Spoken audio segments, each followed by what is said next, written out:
নমস্কাৰ JR technical and job information YouTube চেনেলৰ অন্যতা নতুন ভিডিঅ'লৈ আপোনালোক সকলোকে পুনৰবাৰ স্বাগতম জনাইছোঁ। তো ফ্ৰেণ্ডছ ডিএমই নন টেকনিকেলত যদি আপোনালোকে এপ্লাই কৰিছিলে আপোনালোকৰ কাৰণে আহিছে এটা বহুতে ভাল খবৰ, কিয়নো যেহেতু ডিএমই নন টেকনিকেলৰ যিটো ৰিটেন এক্সাম হয় লিখিত পৰীক্ষা, তো আপোনালোকক 30 তাৰিখে হ'ব বুলি তেওঁলোকে নটিছ আকাৰে প্ৰকাশ কৰিছে। আপোনালোকে নিশ্চয় এইটোৰ বিষয়ে অৱগত হয়। তো যেহেতু 30 তাৰিখে এক্সামটো অনুষ্ঠিত হ'ব, কিন্তু তাৰ যিখন এডমিট কাৰ্ড হয় এডমিট কাৰ্ডখন আপোনালোকে কেতিয়া ডাউনলোড কৰিব পাৰিব তাৰ ওপৰত এখন আজি অফিচিয়েলি তেওঁলোকে নটিছ প্ৰকাশ কৰিছে। আৰু ডিএমই নন টেকনিকেলত যেহেতু তাত বিভিন্ন ভেকেঞ্চি আছিলে গ্ৰেড 3 নন টেকনিকেলৰ কাৰণে, তো তাত আপোনালোকৰ কিছুমান পোষ্ট আছিলে যেনে ড্ৰাইভাৰ, একাউণ্টেণ্ট এছিষ্টেণ্ট আৰু কেচিয়াৰৰ পোষ্ট আছিলে। তো তাৰ কাৰণে আপোনালোকৰ এখন বেলেগকৈ তেওঁলোকে নটিছ প্ৰকাশ কৰিছে। অৰ্থাৎ আপোনালোকৰ ডিএমইৰ যিটো অফিচিয়েল ৱেবছাইট হয় ৱেবছাইটত তেওঁলোকে আজি দুখনকৈ নটিছ প্ৰকাশ কৰিছে।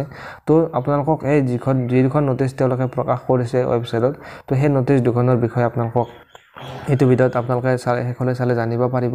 আৰু এডমিট কাৰ্ড আপোনালোকে কেতিয়াৰ পৰা ডাউনলোড কৰিব পাৰিব ৰিটেন এক্সামৰ কাৰণে, সেইটো আপোনালোকে এই ভিডিঅ'টো শেষলৈ চালে জানিব পাৰিব।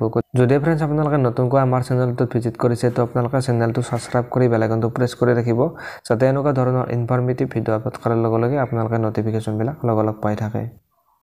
ডিএমই নন টেকনিকেলৰ কাৰণে যিখিনি গ্ৰেড 3 নন টেকনিকেলৰ ভেকেঞ্চি আছিলে তাৰ যিটো লিখিত পৰীক্ষা হয় লিখিত পৰীক্ষাটো 30 মাৰ্চ তাৰিখে অনুষ্ঠিত হ'ব। আপোনালোকে নিশ্চয় এইটোৰ বিষয়ে অৱগত। তো আপোনালোকৰ যিখন এক্সামৰ কাৰণে এডমিট কাৰ্ডৰ প্ৰয়োজন হয় এডমিট কাৰ্ডখন আপোনালোকে 21 তাৰিখৰ পৰা আপোনালোকে অৰ্থাৎ অহাকালিৰ পৰা আপোনালোকে ডাউনলোড কৰিব পাৰিব।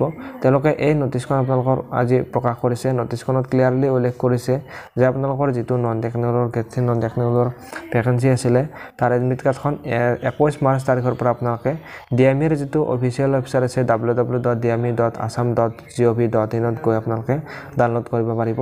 তেওঁলোকে এই যিখন প্ৰথম নটিছ হয় এই নটিছখনত তেওঁলোকে উল্লেখ কৰিছে। আৰু আপোনালোকক ইতিমধ্যে আগতে জনাইছোঁ যে যিখিনি আপোনালোকৰ ড্ৰাইভাৰ, একাউণ্টেণ্ট এছিষ্টেণ্ট, কেচিয়াৰৰ ভেকেঞ্চি আছিলে, কিন্তু আপোনালোকে যদি এই ভেকেঞ্চিখিনিত এপ্লাই কৰিছিলে এইবিলাক পোষ্টত আপোনালোকে এপ্লাই কৰিছে ড্ৰাইভাৰ, একাউণ্টেণ্ট আৰু কেচিয়াৰত আপোনালোকে এপ্লাই কৰিছিলে, তো আপোনালোকৰ যিটো ৰিটেন এক্সাম হ'ব সেই এক্সামটোৰ কাৰণে আপোনালোকৰ এডমিট কাৰ্ডখন অহাকালিৰ পৰা আপোনালোকে ডাউনলোড কৰিব নোৱাৰিব। তেওঁলোকে এই নটিছখনত উল্লেখ কৰিছে আপোনালোকে যদি এইবিলাক পোষ্টত এপ্লাই কৰিছে গ্ৰেড 3 নন টেকনিকেলত যদি এইকেইটা পোষ্টত আপোনালোকৰ এপ্লাই কৰিছে, তো আপোনালোকে অহাকালিৰ পৰা এডমিট কাৰ্ডখন আপোনালোকে ডাউনলোড কৰিব নোৱাৰিব। আৰু আপোনালোকৰ এডমিট কাৰ্ড হয়তো খুব সম্ভৱ আপোনালোকৰ সোনকালে আহি যাব। তো আপোনালোকে যিহেতু 30 তাৰিখে এক্সামটো অনুষ্ঠিত হ'ব, তো গতিকে আপোনালোকে চিন্তা কৰিবলগীয়া কোনো কথা নাই, গতিকে আপোনালোকৰ এডমিট কাৰ্ড আহি যাব। কিন্তু আপোনালোকৰ বাকী যদি আপোনালোকে বেলেগ পোষ্টত এপ্লাই কৰিছিলে নন টেকনিকেলত, তো আপোনালোকে অহাকালিৰ পৰা আপোনালোকে এডমিট কাৰ্ডখন ডাউনলোড কৰিব পাৰিব।